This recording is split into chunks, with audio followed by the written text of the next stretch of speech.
Saint-Esprit dans la vie d'un croyant donne à ce croyant la capacité de ne plus juger les hommes selon la chair, mais de prendre les décisions selon le Saint.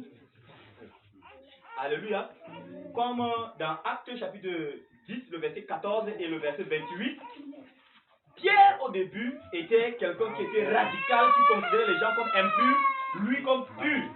Mais Dieu lui a appris par l'Esprit à ne pas considérer un homme sur la terre comme souillé ou comme impur.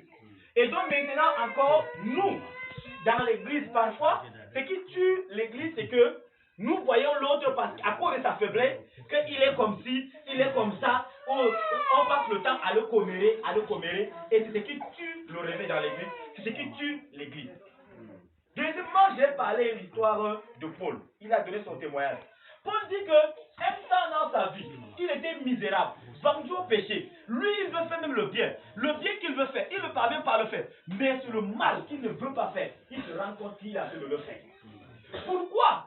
Pas parce qu'il veut faire le mal, mais lui, il a choisi de faire le bien. Mais son problème, c'est que quoi? Parce qu'il y a le péché qui habite en lui. Et j'avais dit que le péché, c'est une nature. Et les actes que nous posons, ce n'est que les fruits de ce péché-là. Maintenant, Paul a dit que, oh misérable que je suis, qui me délivrera de ce corps péché? Qui me délivrera?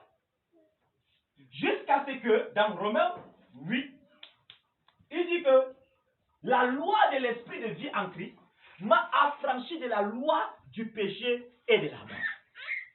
Aujourd'hui, nous marchons selon l'esprit et non selon la chair. Et à partir du verset 9, il va encore dire que vous, du moins, vous vivez, vous marchez selon l'esprit. Si l'esprit de Christ habite en vous, mais si quelqu'un n'a pas l'esprit de Christ, il ne lui appartient pas. Et j'ai fini en disant que ce n'est pas parce que tu as reçu le Saint-Esprit que tu vas crier « Voyez, c'est fini ». Parce qu'il y a plusieurs personnes qui reçoivent bien sûr le Saint-Esprit, mais qui sont encore charnelles, qui éteignent le Saint-Esprit, qui attristent le Saint-Esprit. Si tu reçois le Saint-Esprit, tu dois écouter beaucoup la parole, être soumis à la parole, pratiquer la parole. Pourquoi? Parce que la parole est l'épée de l'Esprit. Alléluia. La parole est l'épée de l'Esprit. C'est par la parole, au travers du Saint-Esprit, que nous sommes capables de détruire les démons, de détruire le royaume des ténèbres. Alléluia. Amen. Donc, je voudrais que le Seigneur te bénisse. Amen. Alléluia. Amen. Tu vas te mettre sur tes deux pieds.